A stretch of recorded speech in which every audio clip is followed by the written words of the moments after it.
Good afternoon, everyone, and welcome to the first CMO of 2022. Hope everyone had a great 2022 so far. My name is Shimon Benayoun. I'm the Managing Director of SPOTONVISION and co-founder of the B2B Marketing Forum. I will be your host for today's session on how to grow your marketing team for success in 2022 and beyond. I'm excited to have with me today great marketing minds and very experienced B2B marketing leader, Suzanne van der Cammen, Marketing Director Benelux for Indeed, and Mark Appel, CMO at cm.com. And of course, my co-host for today is Koen Rackers. Koen, would you like to say a few words about yourself? Thank you, Shimon. Thank you for asking me as a host. My name is Koen Rackers. I run global campaigns for Salesforce. For those who have never heard about Salesforce, we are the #1 CRM vendor globally, and we try helping our customers to connect with their customers so they can unify as a team around their customers. So people from sales, marketing, IT, e-commerce, and even service can rally as one team around their customers, driving customer satisfaction and employee satisfaction. That's what we do, Shimon. Thanks, Koen. Then a short introduction about this event. As most of you know, we have been running the B2B Marketing Forum event since 2010. And the idea for the events was driven from our purpose or our belief that meaningful interactions leads to growth of people and business. And we have facilitating knowledge sharing, inspiration sessions, and networking events with one goal, actually, to make B2B marketing, B2B marketeers, and CMO more successful in today's dynamic market and very fast-moving digital marketing. Before we move into today's topic, I'd like to share with you some housekeeping announcement. As you all know, we always like to make it a very interactive session when we do it offline. We like to copy it to the online version as well. That means that we expect from you a lot of interaction. There is a chat in Zoom, of course, that you can use. One of our colleagues will keep all the questions, will share it with us. You don't have to wait until the end of the session.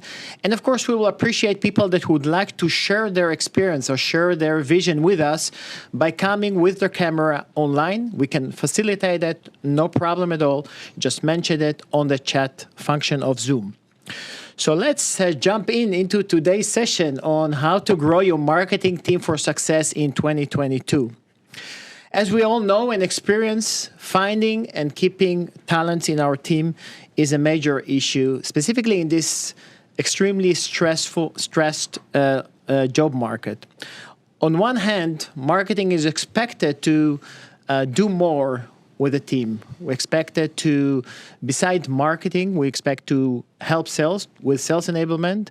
We expect to help the HR with employer branding. We expect to deliver on customer experience. All that require a lot of new roles and new functions within the marketing team.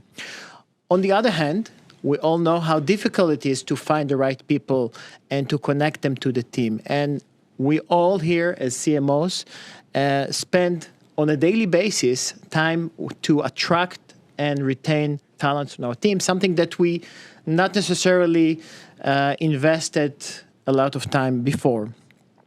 So that's why I think today we're going to talk about those issues. We're going to understand what's going on in the job market today. We're going to understand how to structure your team when your company is a fast-moving and fast-growing company. And luckily, we have amazing guests today that can all share with us their rich experience in B2B and tell us what changed from 25 years ago at B2B marketing into today's new B2B marketing roles.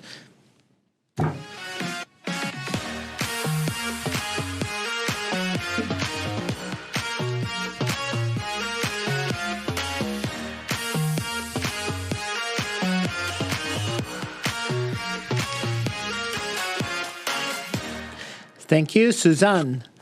Welcome today. Thank you. Suzanne, I know you have been working before at Young Capital, at Randstad, all in the job market, and today, of course, at Indeed, all in marketing-related jobs, but related to the job market. Have you ever experienced something like what we're experiencing right now? Yeah, I've been working in the labor market sector since 1995, and I've never seen this before. In the staffing industry, where I worked at Randstad and Young Capital, of course, there were fluctuations, increases and decreases, but those were always based on what was happening in the economic circumstances. Yeah. And of course related to unemployment rates. Yeah. But now COVID hits, we see tremendous differences in a short amount of time. So that's really different from what I've seen before. Very interesting. And of course, you're working now at Indeed. Yeah. And we all know Indeed from job boards. So, and I know that Indeed has a lot of great stuff to offer for enterprise customers as well. What do you do actually for enterprises? Yeah. Maybe to start with, Indeed was originally developed for job seekers. Yeah. So our main goal is to help job seekers getting a job. So if we see at my slides, there, well, I don't see it yet, but there it is. The search engine we built is to enable job seeker to find a job very easily, to have access to almost every job that is in the markets. They can find it on mobile, and it's just a few clicks to apply for a job. And this resulted, so the easy way of finding a job and having access to relevant jobs for each job seeker, that's resulted in a tremendous amount of job seeker using it to start their search for a new job. Yep. So if I look at the Netherlands, 54% of the job seekers start at Indeed when they're looking for a job. So if you are a staffing company, or if you are a direct employer and you're looking for new employees, that's also an easy access to a big amount of the labor market. Yes. And of course, one of the great things about Indeed, when you're having such a big chunk of the market, you have a lot of data as well. Yeah.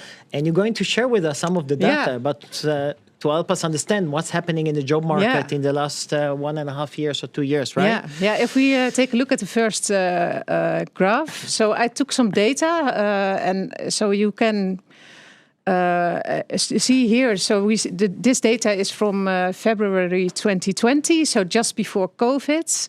So if we put that at 0, so we indexed those data, and this what you see is the percentage of change in the number of job postings that we see at Indeed in the Netherlands. So what you see when COVID hits, we saw a tremendous dip of almost minus 40%.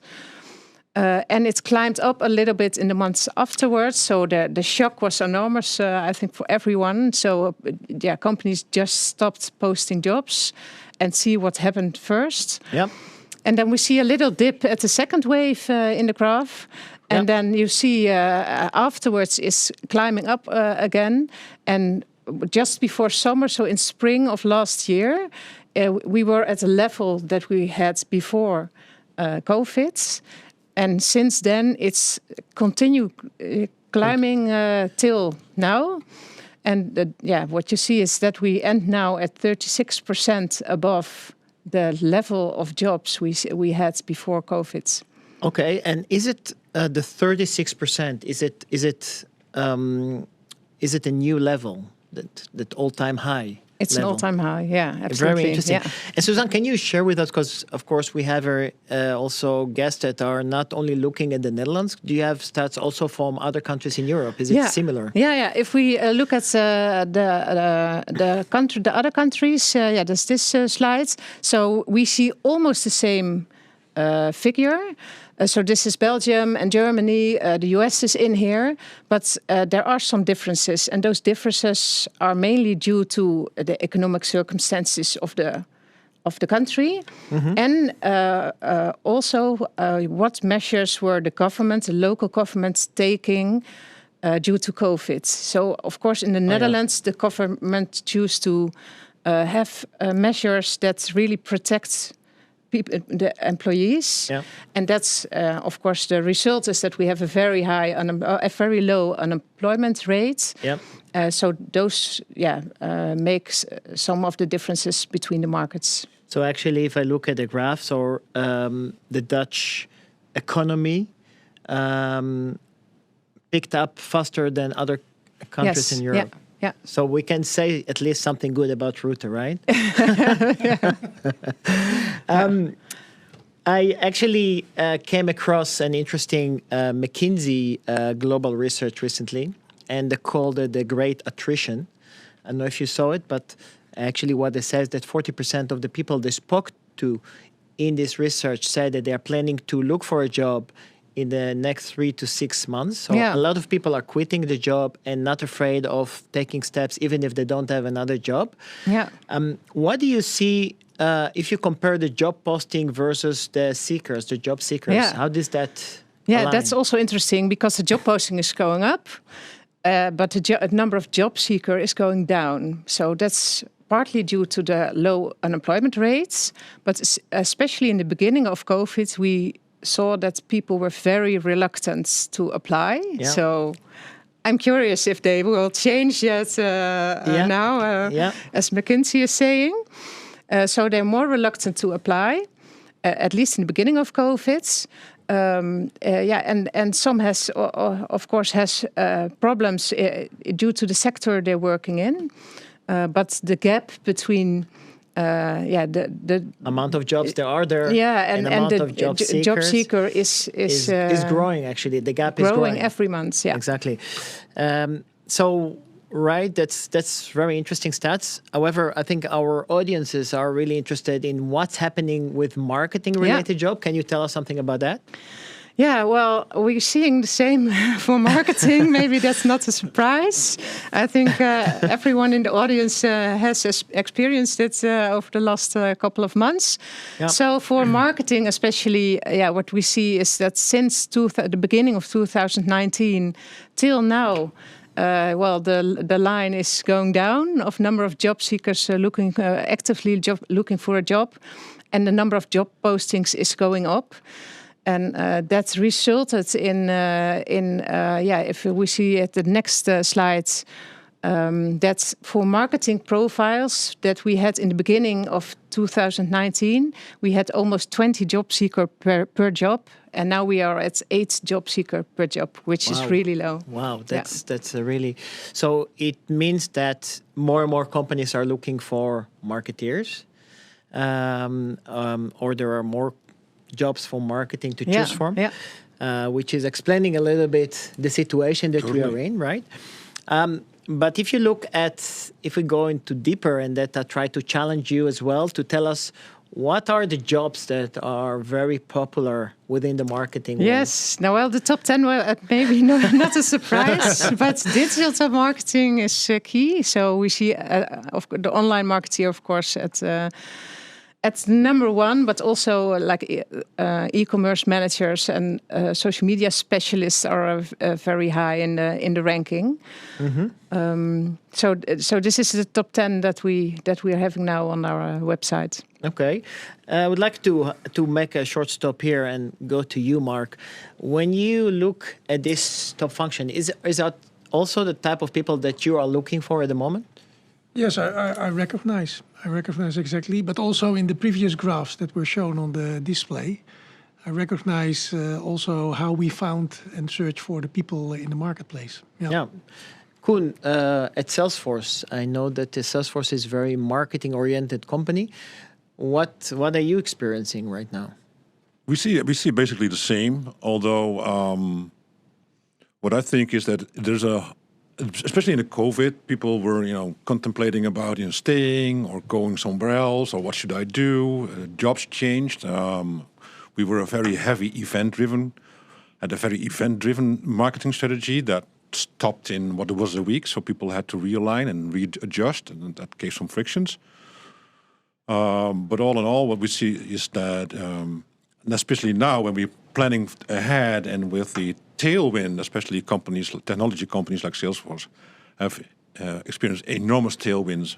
Hopefully you see the same, Mark. that the shortage of talent is not like business stopping, but if it continues on this route, I would say we have a major issue, and that also I think forces us to tap into other sources of talent. Exactly. And not the traditional, try to hire, in our case, from Microsoft or SAP, or just do the carousel, but also think about diversity. Think about people who are, not your typical recruitment sources, to bring them over into this, great profession we have, which is B2B marketing. Exactly, yeah, definitely. So, Suzanne, when you look at your customers, how do they deal with this gap of not able to fulfill the jobs? I mean, if you look at enterprise that have with you, let's say not 1 or 2 vacancies, but maybe 100 vacancies, how do they deal with it? What do they do to fulfill? Because Koen just said it could be almost not, but almost we get to a place where it's disrupt the business. Yeah, it's very different per company. So there are companies that show tremendous flexibility, and they are flexible in make sure that they offer jobs that can continue to be working from home or partly working from home after COVID, and communicate about it. There are companies who are looking for other type of people working from other sectors to incorporate it in their and also teams. Train them into a new function as well. Absolutely, and especially also what you see in the horeca restaurant business is that the shortage in the summer was giant. Of course, a lot of people start working for COVID-related companies, giving vaccinations and testing, and they didn't come back in summer. Yeah. So there's also a big group of people who is capable of working in different sectors. Yeah. Yeah, I actually spoke to a few friends of mine who are actually in different functions, recruiting people, and one of the things that they were amazed is that by hiring new people means also hiring new demands from those people, because of course candidates know that there is a shortage and they're coming with a huge demands that they never asked before. Is it something that's familiar for you too, Mark? Yes, although as CM.com, our headquarters is in Breda, and luckily not in Amsterdam or not in Eindhoven. So people who would like to work within a high-tech company, who would like to work in IT or for software companies, we are the only choice in Breda. Although I think that many of them already joined CM.com now. So what we are facing now also is more difficulties to get those people on board. Koen, I would like to jump into... Yeah, we have a question from the audience here before we jump in. Yeah, sure. So this one is for Suzanne. The question from Mark van Heiningen is, can some of the growth be explained by the success of Indeed itself? So if Indeed is more successful, more companies are able to find you guys, do more job postings instead of, is it a good representation of the labor market itself? Basically, I think that's the question from Mark. I understand the question. It's a good question. But the jobs we are seeing on Indeed are not only the jobs of our clients. So we have indexed jobs, so that are jobs we can find at werk en bijsites, job boards of other companies, and with that we are at almost 97% of the total amount of jobs available in the labor market. So so this is certainly not. That maybe explains also the way that Indeed works in an organic way, right? So that it actually takes jobs from all the vacancies. So as a company, you can get candidates from us without knowing that you are on Indeed. Indeed, exactly. Yeah. Okay, thank you. I hope this is your answer, Mark. There, so we'll see. Yeah, you mentioned something very interesting that because of this gap, companies starting to look for new resources.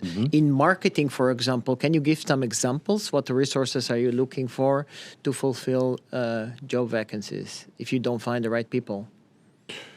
They come from everywhere, basically. I think in the bigger picture is that it's hard to get, especially B2B marketers, because there's not a, let's say, structured education for that. You cannot study B2B marketing anywhere. So people, accidentally drop in. I'm not sure how you started your career, Mark, but I'm a financial guy by trade, so nothing to do with marketing. So so that's one. So we get people in from, let's say, sales engineering, sales, That making a switch to agencies, marketing. Making a switch to Very marketing. interesting, yeah. But also the traditional ways. And I'm still, to be honest, I'm still looking for, the ideal structure, how to do that, and to make it more appealing for people coming from other sectors or other jobs, Yep. and to reskill and skill them. That's very interesting. So one thing that surprised me a little bit on this list is that not that, of course, a lot of people are looking for online people, online marketeers, but I don't see a lot of jobs that related to analytics or data analysts. Yeah. How do you explain that? I think that's a little bit a guess, but I think the explanation is that the number of people in analytic jobs are just lower than the marketeers. But that's what we see also seeing. So, Do you think it has to do with the maturity also of the organizations today, Mark? I also think so. I think what Suzanne just mentioned, also if I look to our own marketing team, the people who are in data and data science Yep. are relatively smaller, smaller than the entire team. Yep. But I think we are just at the beginning. Once you start talking about data science, Yep. Implementing really things like artificial intelligence. Yeah. If you ask me, I think there's still a lot of manual work that we need to do as a marketer to manage all those channels, exactly, to create yeah. all those campaigns. Yeah. So I think we can do way more better. But there also we are depending on companies like Salesforce who come up with smarter software. Yep. And I think also with that, the amount of data will also increase, Yep. but also ways how to interpret this data that can help us again to become- optimize and more Exactly. efficient. Yeah. Suzanne, I want to ask you a question because we had a discussion about, the new roles of marketing and where marketing needs to help in organizations. Yeah. And one of the topics we discussed was employer branding, right? Yeah. And this brings us back to actually involving marketing in HR. Can you tell about it? yeah, this is a topic I think is really interesting because we talk with HR departments every day, with recruiters, with recruitment managers, with HR directors. And what we see is that they are not used to using data. Yeah. So they're not really data minded. So they have to take some steps to get the knowledge to use data in their process. And with the recruitment process being much more online, with the tools they can use to have access to the labor market, they need online marketing knowledge. So I would say if you have an HR department that's not delivering the right candidates for you, it might be a good idea to reach out and to see if you can help, because what we see is where HR and online marketing are really working together, the results are much better. Okay, because they are approaching actually the recruitment like lead generation, traditional lead generation in B2B, right? But there is more than that, right? Because employer branding is actually campaigning, right? And HR traditionally is not campaign-related role, right? Yeah, and I think on employer branding, HR and marketing are much more close than on the real recruitment process in a lot of companies. Of course, not everywhere, but in a lot of companies. So if the cooperation between HR and marketing can be more on the recruitment process itself, then it's very useful in that process, because it's funnel optimization, and that's marketing. Yes, exactly. Yeah. So, Mark, do you, as a CMO, do you actually been asked for help from your HR director? Sure. Yeah, sure. So we help them also. A couple of things. So what we see is that we are sponsoring the Dutch Grand Prix also the circuit itself, it carries our name. Yeah. And that has a huge impact on recruiting people. Yes. So people, it's with all kinds of brand awareness campaign. It always helps, and especially Formula One with getting people into the company. Yeah. And we also have our challenges. So we also have specific domains where we face challenges to get people on board. And we help them. So we help the recruitment department to start up campaigns within the region on a national basis. So interesting. And And it's like a funnel. It's. So do you have like specific people in your team that are focusing on helping HR, or can be anybody in the team that? Well, it can be anybody. So we make sure that online marketer is a digital marketer is then attached to such a project, and also some communications people who can work on the content itself can help with that. Yeah. And and this is the way how we, together with recruitment, build those campaigns. Interesting. Yeah. So, Koen, do we have any questions from the audience so far? I have one more. Yes. The question is that in the top 10 there was stagiaires. Huh? Is that the question is that a trend, or it has always been in the top 10? That's I don't know if it's always in the top 10, but stagiaires is very common. High in demand. Yeah, high in demand. Okay. Yeah. Very good. Thank you. And then I have, let me see here, real quick. Michael Hering, I hope that I pronounced it well. What I've experienced so far is that HR also doesn't really understand on how they can truly use the power of some channels, such as LinkedIn or network with other employees. Does the panel, do we have, what's the question here? Do we have, experience with that? How do we feel about that?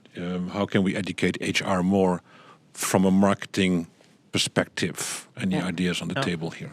Yeah, that's what we do all the time, because that's what we see is that's the, and of course there are a lot of people who use it properly, and I can only talk about how they use Indeed, of course. Mm-hmm. But what we see is that we have to give very basic information to begin with, mm-hmm. and that if we are taking HR and helping them to understand how to work with the platform, that the results are much better.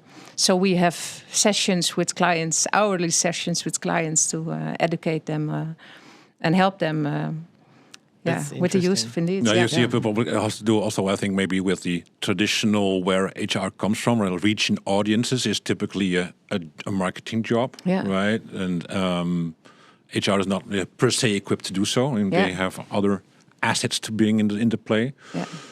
So maybe that is a good opportunity for HR and marketing to work together. Yes, definitely. Because, the whole area of what we call employer branding is flourishing at the moment. And I think the reason for that is that the idea there is that the voice of the employees will bring out in an authentic way how is the company like, how is it working in the company, what kind of things we are doing in the company. And as such, the job seeker will accept the message more, will trust the message more because it's coming from the employees. What do you see? How many companies really are able to activate their own employees to contribute to the recruitment process? I think that can be improved. It's quite limited. So if we see at Glassdoor, which is part of Indeed, that's a platform where employees can leave a review about their own company. Yeah. And that's really in the starting phase for the Netherlands and Belgium. Yeah. If I look at the US and the UK, that's massive, much more mature. Yeah. And that can, of course, be positive or negative, depending on your how you're doing as a company. But that's really something to think of, because employer branding, especially online, with the pandemic, that's speed up the digitalization of the recruitment process enormously. And where you first only had maybe the application online, now you have the interview online, and maybe even the onboarding online. Yeah. It's a At least if you different work at Indeed, then Yeah. you're still working from home. So we Yeah. have a lot of people that's never have been in the office over Yeah, the last exactly, 1.5 year. Yeah. So having an online employer brand that is strong and use the platforms that are helping to do so is really valuable. But at the end, it's not about the HR or it's not about the recruiters. It's about the people in the company that bring out the voice of the company. Yeah. How is it something that lives in the brand of CM.com? Yeah, for sure. But yeah, still it is. Yeah, to me it is one-on-one marketing. It is. Yes. It is. You can compare it one-on-one with marketing. It is. Building the it's not the potential customers that I'm talking to or the investors or the analysts, but now it's about potential employees. Yeah. But they are just like customers, so you first need to introduce your brand to them so they feel attracted to it. And then it's a sales funnel. So then you need to see whether there's a need for looking and starting to explore new opportunities. Yeah. And once they make themselves known on the application form itself, we have sales, but it's not sales, it's recruitment. Exactly. We need to get it's a demand generation. It's like demand generation. Yes, exactly. Yeah. No, because one of the things that we experience, and of course we hire a lot of young people, we have one of our colleagues who actually took an own initiative and created a video on how is it to be a B2B consultant at an agency, and almost every candidate that came afterwards, and I asked him, so what made you really apply for a job? He said, I saw this video and it really appeals to me. It's a customer story. It's a customer story. It's a customer exactly. reference, So it's again bringing us into also storytelling in the company, that how important it is and how can this elevate the voice of the company itself. So maybe one last question from my side on this topic. We know that some companies like Salesforce, like Indeed, have the policy of working from home versus CM.com that actually encourages working from the office, right? Yep. How this impact recruitment? We had a conversation, you tell me, one of the reasons we were appealing for candidates at a certain stage is that because we told them you come to the office and we work at the office. Yeah. On the other side, you said that you went through the beginning of COVID only once to the office. Yeah. Does this also impact your ability to attract new people to the company? Do you feel that, or? I think the effect for Indeed is limited because we already did a lot online because Indeed is US based. So at least half of your day was in Zoom calls. Yeah. And there are quite a lot of people where distance to the office can be an issue. So of course, there are people saying, yeah, you are closed already for 2 years. You don't know when to open up the offices. I don't want to work from home. Yeah. But there are also people who like it. And if they know they can work from home for a longer period of time, and partly when the offices is opening up, it can also enlarge your target group of job seeker. And you, Mark, did you experience? You mentioned that it was for you an advantage. Yeah, Why? for sure. Yeah, for sure. And we do not really encourage people to come to the office, but we leave it with the people themselves. Yeah. We never close the office, so people always had the ability to go to the office. And what we've seen is, that especially with lots of young people, they would love to go to the office, and especially at the beginning of the pandemic. So I started in May 2020, just when we had this dip, and that is also what you saw in the graphs of Suzanne. You saw that the number of job seekers was increasing dramatically. And we benefited from that. So that was for me the moment. That's more luck. To get all those people from other agencies and other companies who were not able to offer just an office to go to. Yes. So it could be as an advantage as well. I experience it as an advantage, Okay. Because what I also see today is that it would be much more difficult for me to get that many people with all those specialism in the team. Yeah, and how do we see that as a marketing leaders? Dealing with building campaigns, creating new things, coming up with new ideas, helping the business when your team is not next to you, really. It's online, but it's still not next to you. Do you feel a difference in the creativity or in the ability of coming up with complex things? Yeah, I don't feel a difference anymore in how I connect with my team, because I speak to everyone every week. But in the creative process, the process of brainstorming, that's really hard through Zoom, I think, and because it's just too limited, and it doesn't you don't have a creative mindset. I think through Zoom. So. Yeah. Good. Did you see? The same here. I think interhuman chemistry is you cannot do that on Zoom or any virtual environment. We had to adjust also to see what can you do in a virtual environment and what not. And of course, you can do a lot, especially when you do your routine jobs and status reports. Where are things? Yeah. All good. But when it comes to creativity and complex problem solving, that's difficult. But also the sense of belonging. People, we are humans, right? So we feel we are a team. We're not only a formal team, but we feel that we are a team. So people need that reinforcement with each other, and you have to institutionalize that. And if you don't do that, then it has consequences, because people will hit the Indeed button and start seeking. Because people feel less loyal when they don't see each other, right? Or they feel less loyal when the brand is not really there. Yeah, the brand has to be super strong in this moment, because people have to have this employee satisfaction reinforcement. So if the brand is not super, let's say, manifested into the employee, so to speak, then it becomes hard to keep them. So can you give an example how Salesforce is bringing the brands to the people? Yeah, we have been doing that for a long time, because we are used to work in different countries, cross borders, physically disturbed from each other. Yep. So we had been in a Zoom situation for a long time. We do a lot of, onboarding online, nature of the business. So we were used to it. So we have technology that does that. Yeah. We use our own we drink our own champagne for that. It's called Trailhead. Yeah.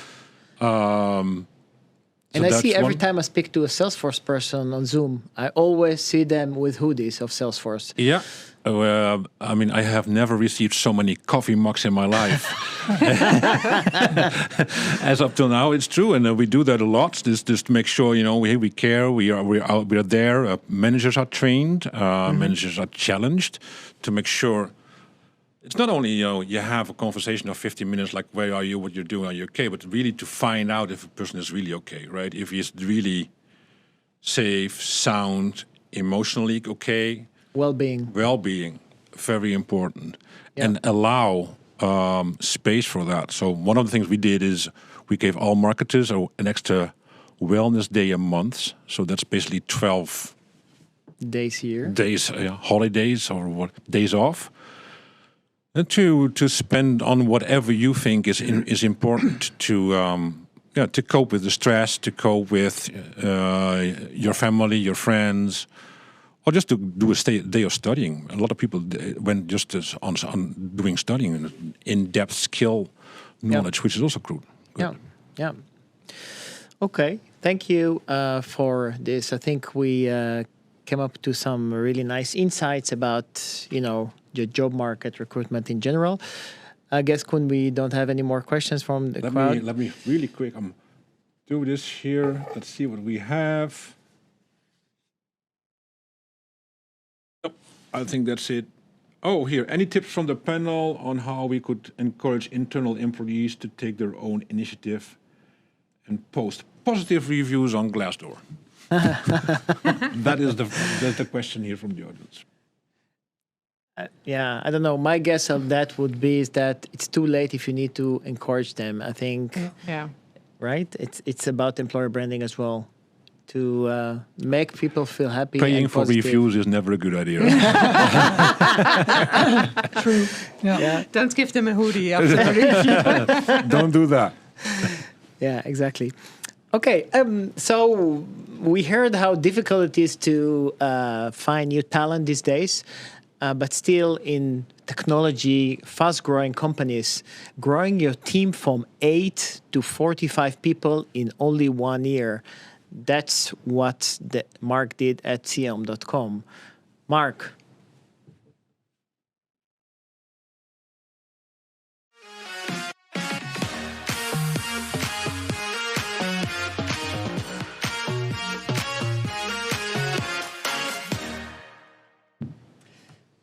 Mark, a lot of people will stay with open mouths when they hear that.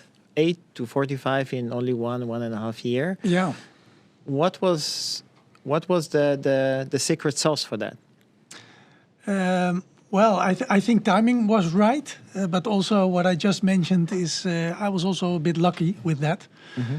Because I joined CM.com in May 2020. And that was just after the pandemic hit it, let's say, the world. And when I joined CM.com, there was a team of about 8 marketing people in the central team at the head office in Breda. That was before the IPO or after? No, that was just after the IPO. So they went IPO in February 2020. Yep. And right after that, I joined the company. And when I joined the company in May, well, I had a pretty clear view of, okay, this is what we need in order to achieve the goals that we set as a company, the ambitions that we set as a company, not only within the Netherlands, but also especially in the other countries. And, just started to build a team. I also have to say that my recruitment team, we have our own recruitment team in-house. They delivered a pretty amazing job, helping me to expand the team. How big was CM.com when you joined? Yeah, so when I joined, in terms of number of people, FTE, so it was about 300. And today? Almost 1,000. Almost 1,000. Yeah. Great. So I guess that part of this growth has to be driven by marketing. Yeah. Mark, I would like to spend some time speaking to you about your vision on how to structure your team for success, especially in technology companies. Growth can be fast, and if your marketing is not structured in the right way, you don't deliver the value that's expected of you. Yeah. What's your vision on that? Yeah, well, first thing for me, it's very important that we are directly aligned with the business objectives. So what I always tell the team, the company, the entire company, my starting point, our starting point is the sales revenue, the growth that we need to generate in all those 23 countries that we are currently operating in. That's my starting point. Yep. And especially because we are growing that fast, it's a completely new domain where we are acting in. It's about gaining market share. So 95% of all our marketing activities, whether that's demand generation or brand awareness activities, it's all aimed at making sure we generate and we achieve this new business revenue growth. So actually successful marketing has to do directly with the revenues. Is linked directly to it also depends on the phase where you are in as a company. But for us right now, yes, I make sure that I'm directly related to the sales objectives that we have. Yeah. Okay. So can you spend some time? There is a very nice structure team. Can you spend some time telling us, share with us your vision about how to structure? Yeah. So, well, first of all, I think important to say is that we as a marketing team, we adopted the Scrum methodology entirely. Yeah. And why would you adopt Scrum as a collaboration methodology? That's because, well, with that you become utmost agile. And I think you have to be agile in order to be able to jump into certain changes in the market. And a lot of things are changing. And also, I don't believe in thinking about things or thinking about huge projects. Go into an office, work on that for a couple of months, and then come out of it and then launch it, and then people saying, "Okay, but that is not really what I expected." So for me, it's very important to be very agile in order to jump into the changes which are in the marketplace. Well, and if you look at the marketing teams, I make a difference between the central teams and the local teams. Yep. So in Breda, the head office, office, we have about 45 people, which are in the central team. And then the countries, within the countries, we have 1, 2, 3, depending on the size of the country, 1, 2, 3... field marketeers. Field marketers, field marketers. Yeah. And we try to keep it light. And everything we do, we want to do in a very smart way. So the things that are developed and created, of course, in collaboration with all field marketers on the central side, we can replicate it fairly easy in all those 23 countries. If you go back to the image of the team, so of the team structure, So at the bottom we have the marketing operations team. Well, and this is the team that is responsible for, let's say, the technical infrastructure. And what we mean by that is all the tools that we use as a marketing department, but also the integration on a data level, on a functional level with all the other departments. Yeah. Of course, with sales, so we use Salesforce for our sales offices. But of course also integrations with the financial systems. So we spend money. So we have a system where we apply or we create our purchase orders. Yep. But we also have our invoicing system where we measure the revenue. And I want to make sure that we are connected. So I can measure for each and every country, for each and every product. Okay, what is it what we spend, and what it is what we get into return. Yes. Also, what is in the marketing operations team is web. So we develop our own content management system for the web. So we have there about 8 developers who are continuously working on that infrastructure. Yep. So marketing operations, very, very important. At the left hand, the brand and corporate communications team. So they are responsible for building the brand on a global scale. 80% of all activities that we initiate are managed from the central team, because it's not talking about specific countries, it's not talking about specific products or specific solutions or specific industries. It's just about positioning CM.com as a brand, and that again is mainly initiated from the central team. Then in the middle we have the demand generation teams. So brand and corporate communications, let's say top of the funnel. Yeah. And demand generation, it's really about middle of the funnel and bottom of the funnel. Yeah. And those are multidisciplinary teams. So we organize those teams along the different audiences that we serve. So we serve the audience, what we call marketing and sales professionals, customer support professionals, and IT and operations professionals. And within those teams, there are different marketing disciplines. So we have different craftsmanships. Digital marketing, product marketing, creatives and communications professionals who are in charge of creating all kinds of content. And within such a demand generation team, who are covering then primarily audiences, but also certain industries, such a team from A to Z can develop an entire demand generation campaign. So middle of the funnel things and bottom of the funnel things. And we put all together in what we call a best practice marketing playbook. Yep. That is all created by the central teams in English. And these are released towards the countries. And they are then responsible for localizing all the stuff which is in there and start to roll it out also within the country. So do you stick there to the customer journeys of the customers? I mean, are they actually, those teams are related to where is the customer in their journey? Yeah, sure. So where, again, brand is top of funnel and demand generation, it's really about middle of funnel and bottom of funnel. And of course, need to make sure that, but that's also the reason why we adopted Scrum. Yeah. Because Scrum in itself has all kinds of things, structures, mechanism, that people are, let's say, encouraged to really close collaborate with each other. Because in all those teams, brand, demand generation, there are digital marketers. Yeah. And with what we call the tribe structure, we are able to make sure that all those different digital marketers are still coming together with each other, sharing best practices with each other, doing things in a consistent way. Yeah. And we do that for all those different craftsmanships that we have in those teams. Okay. I'm going to challenge you a bit on this structure, because one thing that is actually hard to find in many B2B organizations. A lot of organizations are really focusing on acquisitions and new business and not investing enough on existing customer marketing. How do you see that? Yeah. So demand generation, they are responsible for creating new business and creating all kinds of cross deep and upsell campaigns. But like I mentioned in the beginning, right now for us, as a company, the phase that we are in, 80-90% of our effort goes into gaining market share. Okay. Which also applies then to the different demand generation teams. Yep. Brand and corporate communications, they are also responsible for customer engagement. And this is more the softer way to make sure that at least our customers stay informed about all the new releases with software, all the new developments within the marketplace, which are relevant for them. Yeah. Yeah, and you know, I'm very passionate about the topic of sales enablement.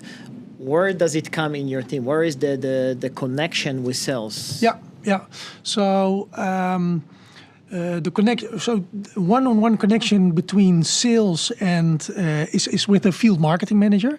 So even in the Netherlands, we have a field marketing manager who is the go-to person for talking about performance, talking about the lead targets, the quality of leads, the volume of leads.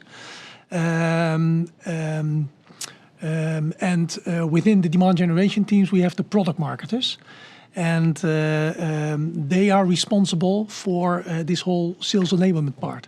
But they will also create that in a kind of template. And they will help the field marketers to make sure that all the local salespeople are provided with the right tools to do their sales stuff. Okay. So, Mark, the structure works. You already had some good results with this at Exact, where you were also CMO. If you look now, CM is slightly in a different stage than Exact. When you hire new talent to your team, new marketeers to your team, do you look purely, are there people that are capable and have the skills to join the team at the moment? Or do you look, okay, for this stage where I'm at, even though they have the right skills, they are not the right fit? Do you look at the stage where you are at now? Yeah, for sure. Because, if you look at Scrum, but also the phase where we are in, it's such a dynamic environment. So many things are changing. And there are certain people who are not used to have so many changes within such a short amount of time. So, of course, within the recruitment process, we try to take that into account and see if people are resilient enough. Dynamic, adaptability, that's we hear more and more. To adopt all those changes, Yeah. Is it similar I'm going here for the audience because they've been waiting for quite some time now. They have some questions to Mark here. One of the questions is, could you elaborate a little bit more on the digital skill sets per marketer? So how many people in your team would have like traditional skill sets, and as a percentage, how many would have like data background?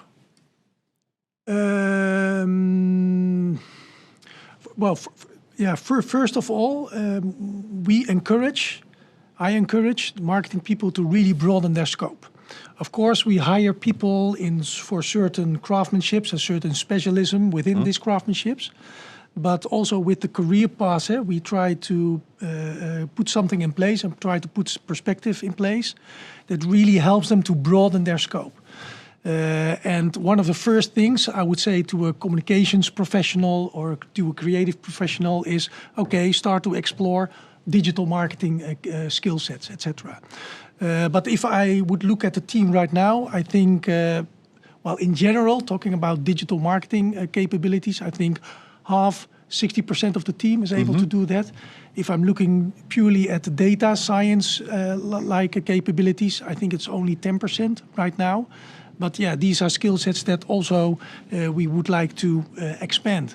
But looking at the digital marketer, this is also someone who needs to know, okay, this is how I need to look at data, how to treat data, how to get the right stuff out of it, how to analyze this stuff. Yeah, wouldn't you agree that basically nowadays every marketer should have, let's say, basic digital skills? Yes, that is what I would say. It doesn't exist that there is people who don't have it and people who are super fluent in it. And Yeah, I had a pretty junior creative that came on board. What is it? About a year ago, and that person came to me and she asked, "Okay, I would like to do some training, and I would like to do a NIMA A marketing study."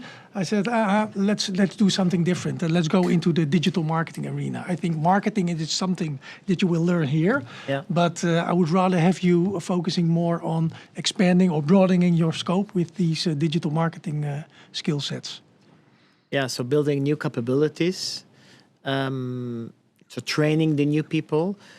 How do you do that? Because it's growing, it's changing so fast, and the traditional training where you would send somebody to train until they're coming back from training, it's irrelevant anymore. How do you make sure, and I ask it to all three of you, maybe you start, Mark, how do you make sure the capabilities are up to date, that people are keep sharpening their soul all the time? Yeah. I think within the recruitment process, I always ask a question, okay, how do you make sure that you keep up with your specialism, with your craftsmanship, so that they are not fully dependent on all the trainings that we offer? I also make sure, I just mentioned the mechanism of tribe masters. So I have a tribe master for digital marketing. I have a tribe master for communications. Yeah. And they make sure that they sit together and challenge each other with all kinds of best practices. When people come on board, the first thing I will do is making sure they get trained on the Scrum. So that is my highest priority, because I'm not so much worried about the skill sets, the true, genuine marketing skill sets of the team. It's more about collaborating. Yeah. Once you start with something, make sure that others start to understand your idea. Exactly. And that they support your idea, so that you can make some further next steps, that you are open and transparent towards not only your marketing colleagues, but also to your sales colleagues, so they can give you feedback in a very, very early stage. Yeah. That's more that I am also coaching the team leads and the people within the teams than genuine marketing stuff. I totally agree with you that that's extremely important part of the job. But I find it now, specifically in this way of working from home, this is specifically Achilles' heel with many companies. How do you do that? Because you're working from home. How do you make sure that the collaboration in your team is optimal? Yeah, you need to communicate just a lot. Yeah. So that's the only solution. So keeping everyone informed, and if you look at how we educate our people, I think that indeed the biggest change is indeed itself. So in our products, in our processes. So being connected to those changes is even more important than being connected to the changes in marketing overall. Yeah. In the Netherlands and Belgium, and that a lot of it is facilitated by the US, by the teams that develop the products and the processes. So yeah, but still, the team that actually doing the job are the ones that needs to do the actual collaboration, and of course need to also include sales more in the process. Are salespeople included in the Scrum team? Yes, which means that so we have all kinds of Scrum events, which are the daily stand-ups. This is with only the marketing teams on itself, but we have 3 weeks. Every 3 weeks we run sprint reviews, or every team that I showed you are running sprint reviews, talking about what they did and delivered the last 3 weeks and what they will deliver in the upcoming 3 weeks. Everybody is invited. So people from sales, but also product, even finance and HR are joining those sprint reviews just to see, what are those guys doing? Yeah, exactly. And how are they spending all our money within CM.com? Sounds familiar, Koen? Sounds familiar, yeah. I was thinking about change and adopt to change. I think maybe in my mind, there's like 3 things there. Like this, you have to change hard skills, right? So that's becoming a digital marketeer or whatever. Yeah. Then there's the soft skills, right? Scrum, how you get your point across, that type of thing. And then I would say there's the coaching layer, which is built in trust, right? There has to be trust between, let's say, manager and employee. There has to be an environment. I totally agree that you can't over-communicate in this phase, right? That people should feel safe to change, because change is something which is dangerous, right? It's insecure. It doesn't give you the good vibes always. Yeah. So I think you have to manage all three of them in parallel, and technology can help, but I would say that having the right management infrastructure and invest in that a lot. I would say that would be my tip. Okay, Koen, do we have any questions from the audience? Yeah. There was this was interesting, Mark. In your team, is there like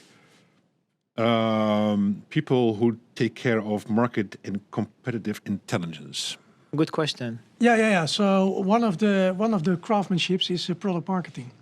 And each and every demand generation team has a product marketer on board. And this is the linking pin to the product organization. And those are the people responsible for sales enablement, but also for market analysis, competitive analysis. So this is really within the product marketers. Encapsulated into the team. Yeah. Awesome. And then there was a question from NL Walker 3. Love it. How do you manage the governance around Agile? So looking at the Scrum roles, we have the Scrum team, we have the tribe masters, we have the product owners, and we have the Scrum masters. And where the Scrum masters are basically responsible for team and process, people and process, the product owners for the backlog and the priorities on the backlog. And mainly with the Scrum masters, we make sure that everything which has to do with Scrum, the framework itself, is adopted, is being trained on, and we are constantly discussing with each other. Okay, which areas are white spots? What do we need to improve, etc., etc. Yeah, because maybe talk a little bit through on accountability and governance. There was a question from the audience asking, how are you measured? How is your team success measured? Yeah. Well, at the end, our end result, so what we deliver is a marketing qualified lead. And I'm very, very clear about that. So we do all kinds of nice things, sponsorships, nice campaigns, animations, white papers, good, nice design, etc., etc. But at the end, it's about delivering high quality MQLs. And we know exactly, for all those countries, we know exactly the number of leads that we need to deliver. So that's always what I put as a high priority. We can do anything, but this is what we need to deliver. And this is also how we measure. Mm-hmm. So Mark, is it not a little bit outdated measuring marketing qualified lead? I mean, Forrester, Serious Decisions says that actually marketing qualified leads in this time are useless, and we need to move on into measuring opportunities, because it's not only about enabling sales with marketing qualified leads, but enabling them to convert it into opportunities. That's the real challenge of nowadays. How do you prepare for that? Yeah, that also depends a bit on how you are structured as an organization between marketing and sales. So looking at Exact, my former company, the BDRs, the business development reps, they were part of the marketing department. Within CM.com, they are part of the sales department. Okay. So that's where, let's say, the cut is between the sales and marketing. So and looking back at Exact, we were more involved in making sure that those opportunities are being converted. And here, it ends slightly earlier. This was just how it was invented when I joined the CM.com. Yeah. And for me, I have no preference, one way or the other. Both can work. Yeah. Any other questions, Koen, from the audience? There was one. Dana Connor wants to have your best practices around hiring a lot of people in a very short time frame. Yeah. Well, I have a tip, which is making sure that even if there are no open vacancies, make sure that every week you speak to a potential candidate. Good tip. Yeah, and tell that to the rest of your team, to all your team leads. Make sure that every week you speak to someone. Build your own pipeline. That's so important. Yeah, Because exactly, yeah. always at unexpected moments, hey, your vacancies are approved. Okay, we need to search for new people. Yeah. You're already too late, you know. Yeah, exactly. Suzanne, you worked at Young Capital when they also a fast-growing company. You also grew your team from 5 to 25 in a very short time. 45. 45, sorry. Can you give Dana also some tips on that? On how to grow in a very short time. Yeah. Well, for Young Capital, it was really a very strong employer brand because everything was aligned with each other. What we did on TV, what we did on radio, the people, but also the people we hired, all communication internally and externally was really aligned and really focusing on our target group. So, and that's everyone referred to it in the application process. So you can actually associate the success with the employer branding. Absolutely. So actually employer branding can also be a good tip on actually investing in employer branding. I would say even broader employee experience as a whole. What do you mean by that, Koen? Well, what strikes me a lot is that, maybe an example for myself, right? What I experience as a consumer, I not always experience that in my work daily life. And sometimes you ask yourself, why is it so damn difficult, right? And if I go on, I use an app, people have thought about my experience, it's easy, I can do it everywhere, I can access my files, my data everywhere, but when I come to this company, all of a sudden it changes. I see that, well, my wife, she works in welfare in the Netherlands.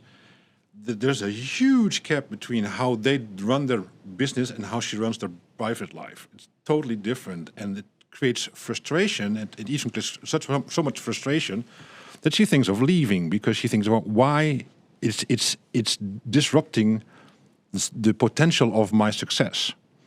So I think if we as companies we should think about employee experience as we are thinking about customer experience. Yeah. And those things go hand in hand. And we all understand that good employee satisfaction creates customer satisfaction. Customer satisfaction creates bottom line, right? So it's like a domino effect.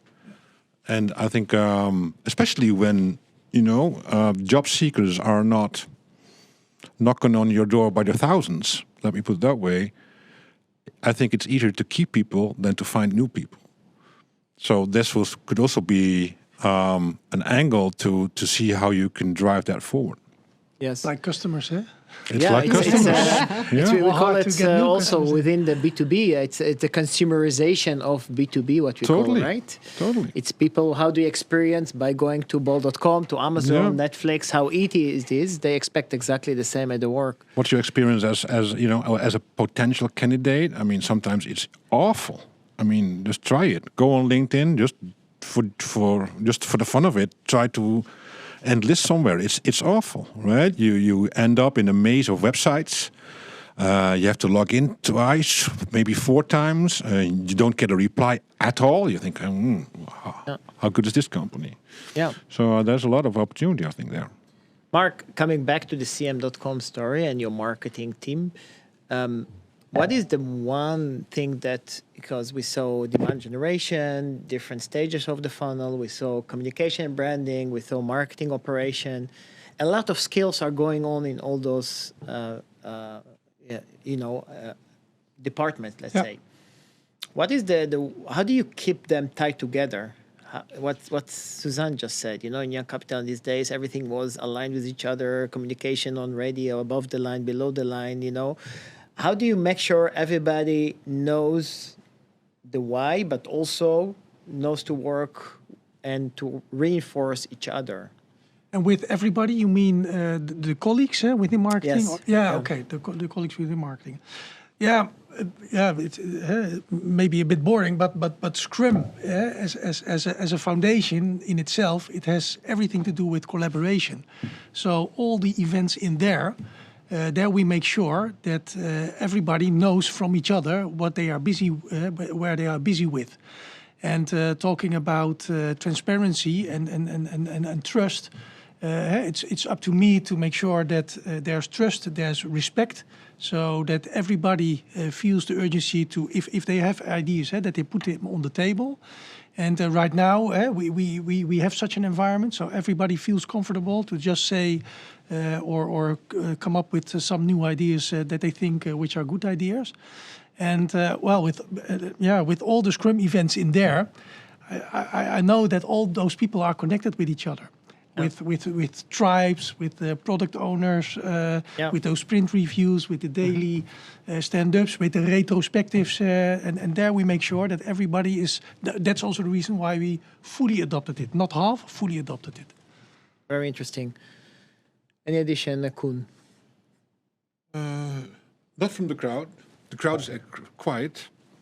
They went quiet. So please put any questions in the chat if you want to. Yeah, and maybe also invite the people, the participants, if they want to come up and show the face on the video and share their experiences on that. And we all hear about sharing knowledge and adding value to the crowd together. So please feel free to do so. Yeah, one thing that popped into my mind was I was listening to you, Mark. I was thinking, what actually makes a great marketer? Good question. What is it? Is that personality? Is that skill set? Is that experience? Is that being able to adapt to new technologies, new insights? What is that? Yeah, I think half of it has to do with marketing, which means that really try to understand who is sitting at the other side of the table, try to imagine the challenges, etc. Just to try to understand, so you can engage with those people, and well, of course, make sure that you are up to date with all the things and all the ways how to reach with those people. And I think the other half is just about being someone, a pleasant person to work with, and making sure that you are, at least that is what I try to do, is trying to be utmost transparent in everything that you do. Try to stay open-minded.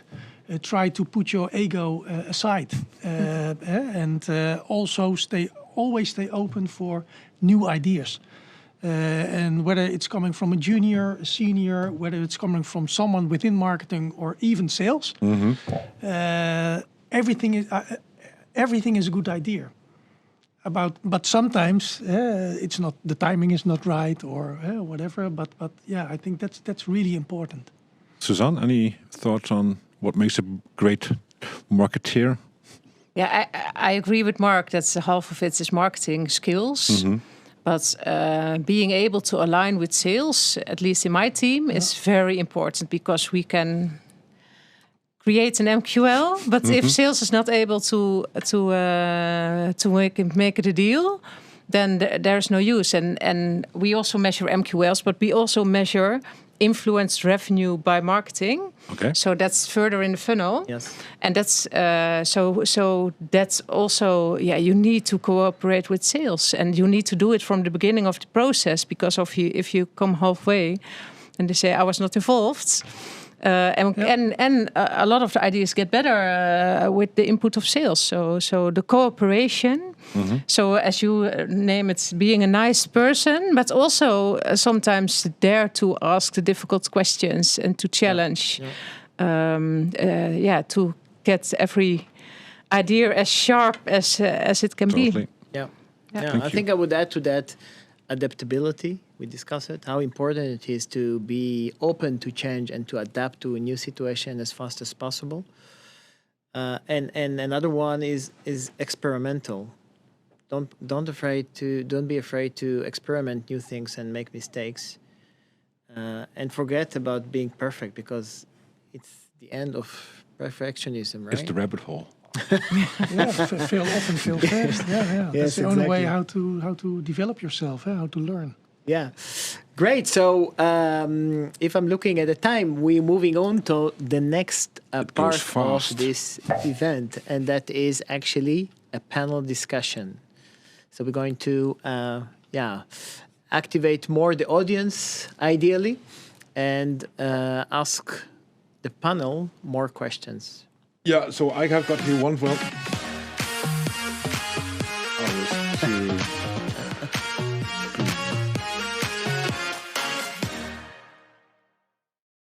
So yeah, the panel discussion. We have I said a question, but I'm giving the credit to Simon Auric. Suzanne, how do you measure marketing influence revenue? How does that work? Oh, that's very complex. You want to take a stage here and have a flipboard? Good question. Yeah, that's really complex. Yeah, so you set a periods in which, we have a group of clients that are not clients of Indeed. Yet. And we measure a period of 6 months after the interaction that we organized. So that's how we measure it. So you're always late in with your results. Yeah, but it's really complex. Yeah. What I experience always with marketing influence pipe is that there's a lot of debate between marketing and sales sales say, yeah, to which extent we created the opportunity, and then somebody downloaded an ebook, ha. How did that infect the behavior, the buying behavior? Yeah. How do you work around that? Yeah, I think our major activity is on a group of clients that are not a group of companies that are not clients at Indeed at this time, or very small. Okay. So that's quite easy, I think. And of course, there is like a gray area. Yep.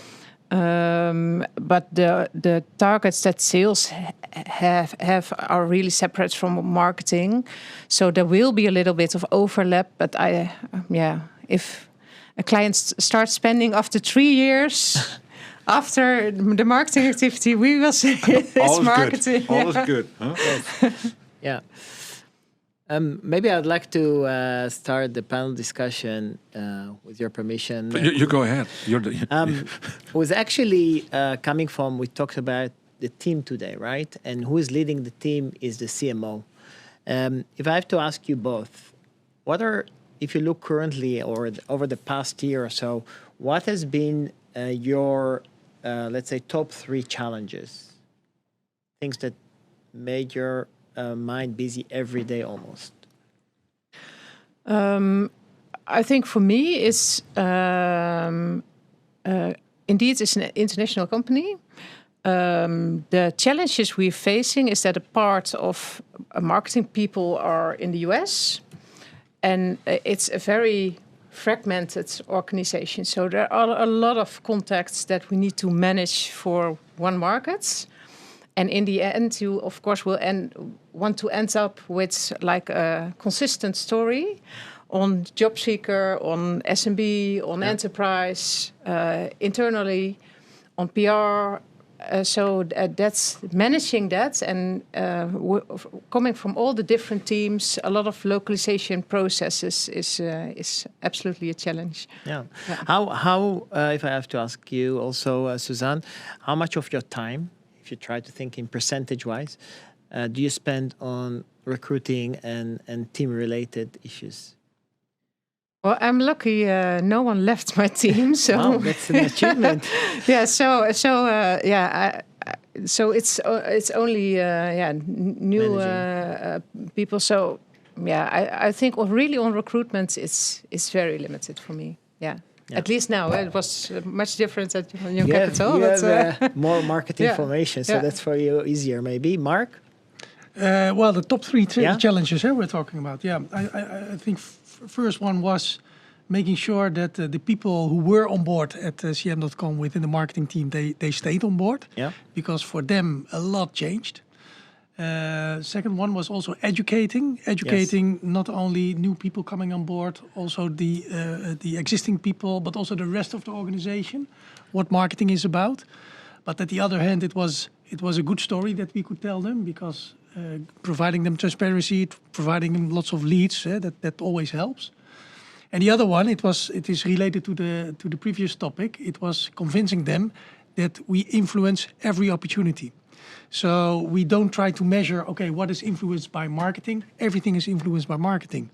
But certain opportunities to slightly more than other opportunities. Yes. Because otherwise I run into debates about who's doing what. I don't want to run in these debates. Yeah. And what I always tell to the salespeople, okay, if you do a cold call, first of all, I think it's a waste of time. But if you do a cold call, do you really think if people who are never confronted with us do make an appointment with you? I don't believe in that. Yeah. So if those people will make an appointment with you, for sure, they have seen us somewhere. Yeah.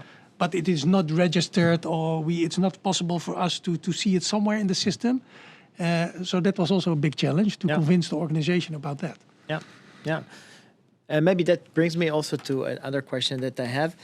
And that's, where do you think marketing going forward in the future? Where do you think the focus should lie? Do you think it should lie more around helping sales, making sure they are enabled well, making sure they have enough leads, or making more the turn towards storytelling, branding, and making sure that the brand is everywhere visible to your target audience?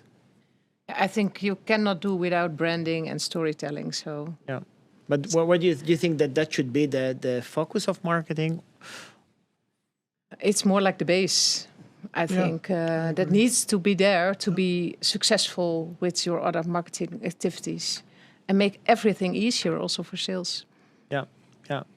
Mark? Yeah, I agree. I think Indeed, this is of course a global brand. It has like global branding as well and more power.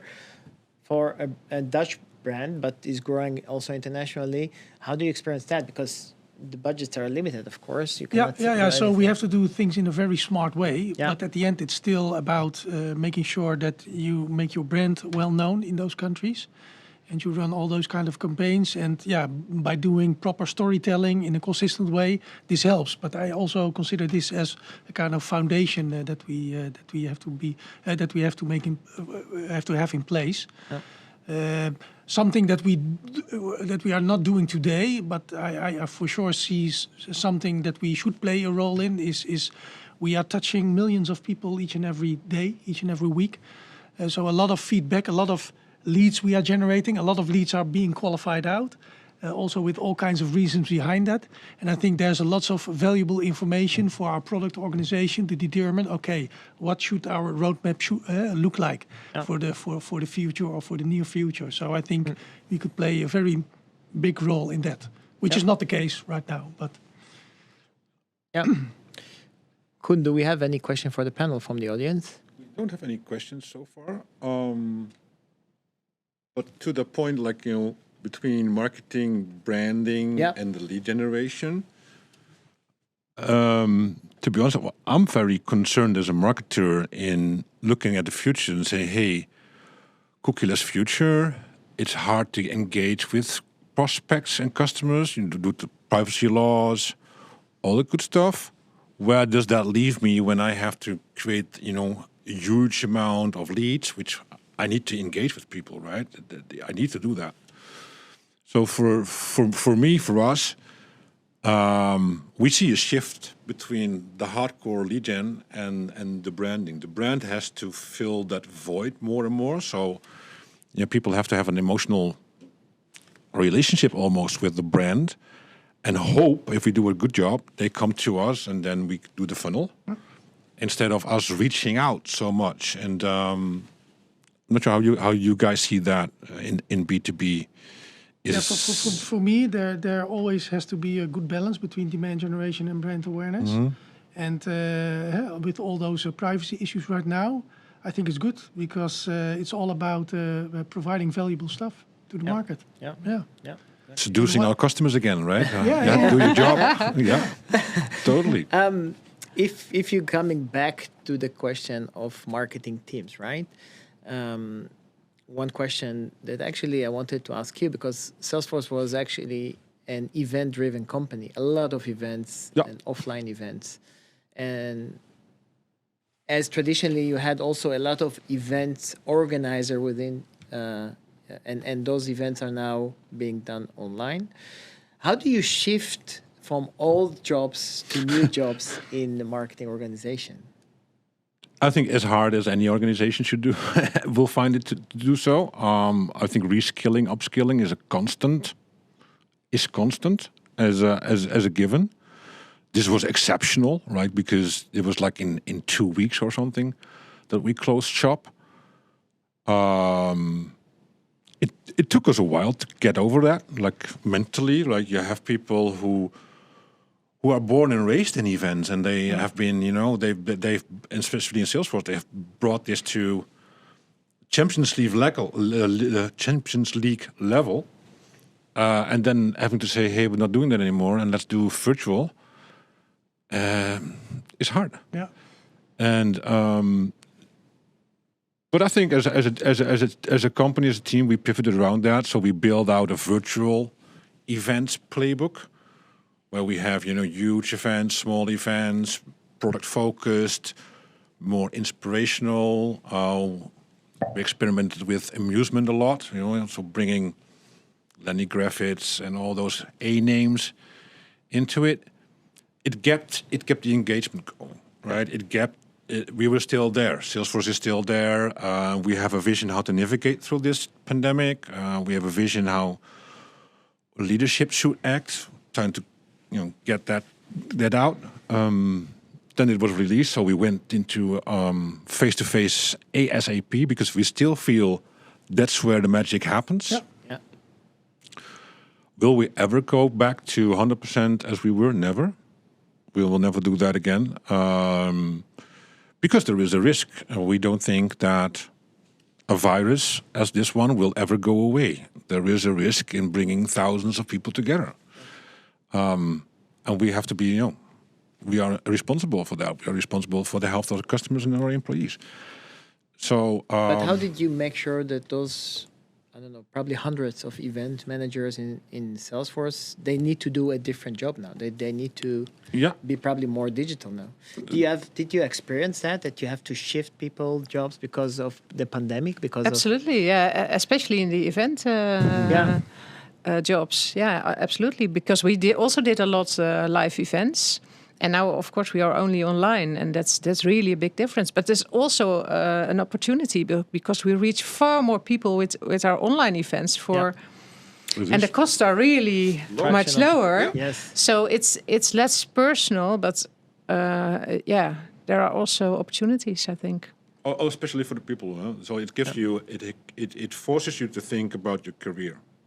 I think that's the good one, and it forces managers to think about people's careers. Yes. And then you can think about what you can't, but there is a lot of stuff you can do as an event manager. You need a great skill set. So a lot of people went into project management, of course, or became campaigners. And we have the luxury of Trailhead, right? We can do this. We can support this with technology, which always baked in the system. So people just go in there, reskill. It's gamified.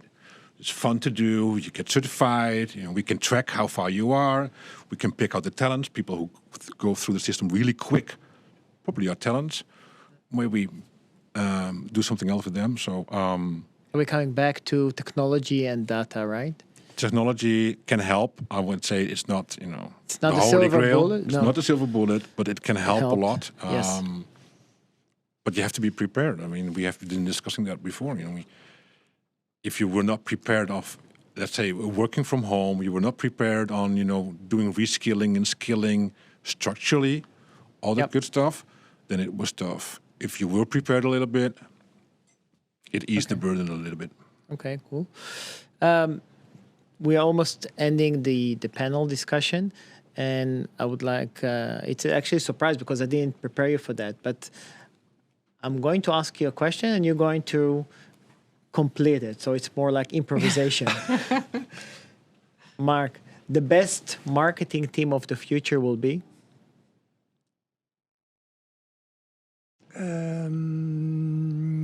I thought that you would immediately say agile. Or digital. No. Ability to, so I think there's a huge potential in AI for marketing. So adopting AI to its full extent. Yeah. What that will look like, I don't know, but there's still a lot of benefit to gain there. Yeah. my dream marketeer that I want to join the team will have the role of Data analyst. Really true. Data analyst. and Mr. Salesforce. Do you have something to add? Oh yeah, I thought you were going to ask me a question like this. Like, no, I think the best, my ideal team. Yeah. I hope the ideal marketing team will work in Salesforce. That's for one. The second one, ideal marketer, a good storyteller, somebody who understands the product, the value, what it means to people, and can bring that in a good story that resonates. Emotional way. Yes, exactly. Thank you for the panel discussion. Now we're going for the last part of the day, and maybe the best part of the day. As we all know, we want to toast with you on the new year. Everybody got a package thanks to Salesforce, our partner, our loyal partner, I have to say. Happy to do so. And in the package, there is a nice champagne. Mm-hmm. So we're going to demonstrate now how to drink champagne, and Koen will show us what's there. Shall I open it? And I'll wish everybody who is still on a Happy New Year. Thank you for hosting. Thank you for organizing. Mark, thank you so much for being here. You're Suzanne, welcome. for being here. Happy New Year and to a lot of opportunities in good health. Exactly. Here we Thank go. you, Koen. 1, 2, 3. You want to say something? Be quick. Go. Okay, toast. So toast. So before we close, I really want to thank the audience for joining us. I want to thank the terrific crew here that help us to do this as a conductor, Albert-Jan Hausman. I'd like to thank my colleague, Tessa Petersen, who actually organized this event flawlessly. I'd like to thank Salesforce for supporting us, and I would like to thank, of course, our great partners in crime for this panel discussion, Suzanne and Mark. Thank you for that. And you, the audience, of course, we wish you happy, successful, and beautiful year. Happy New Year. Cheers. Happy New Year. L'chaim. Here we go.